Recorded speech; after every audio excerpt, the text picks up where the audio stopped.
Touche. The right to a preemptive nuclear strike against China is now part of U.S. law. That's thanks to the National Defense Authorization Act. The Pentagon's also ordered a thorough review of when and how the U.S. could strike at the network of tunnels believed to hold Beijing's atomic arsenals. We better get into this right now. James Corbett joins us live on the program, editor of a Japan-based news website. Mr. Corbett, a pleasure to see you. Thanks for coming on so quickly. The U.S. government is operating on the assumption that there are 3,000 miles worth of tunnels crisscrossing China, allegedly containing 3,000 nuclear warheads. Do you believe it? Well, I'm not even sure that the U.S. government really believes it. This is really on the back of a study that was commissioned out of Georgetown University last year, or 2 years ago now, that found that in this network of tunnels that we do know exist, and we can see from satellite telemetry, we do know that these tunnels exist, and it's just sheer speculation about what exists within them at this point. U.S. intelligence estimates puts the Chinese nuclear arsenal something like 300. But this study out of Georgetown in 2011 estimated that it could house as many as 3,000 nuclear warheads.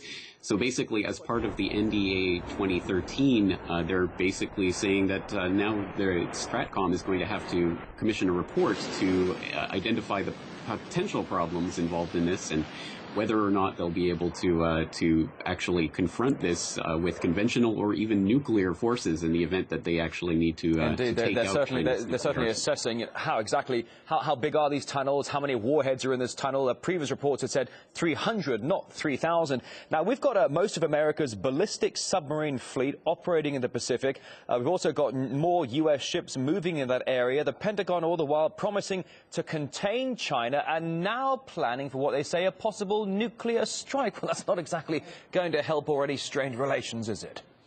It really isn't. I don't think that we have to look at this report in the context of they're going to move in with a nuclear strike right at this point, but I think it has to be seen as a wider part of U.S. nuclear policy that's been stretching out for decades now, trying to come up with ways to justify the existence of some of the U.S.'s existing nuclear arsenal and looking for ways to create new weapons. So, for example, we have the B-61-11 nuclear bunker busters with a 400 kiloton yield that they've been harboring and talking about for the better part of a decade now in relation to Iran and trying to bust through into Iran's underground nuclear facilities or alleged nuclear facilities.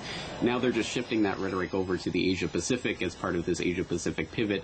I think to a certain extent this is just to justify the existence of the U.S. arsenal and to make sure that things like the New START, the Strategic Arms Reduction Treaty, basically gets scuttled before it really gets off the ground. And there's a lot in this new NDAA that really seeks to undermine the president's ability, should he ever want to actually reduce the nuclear stockpile.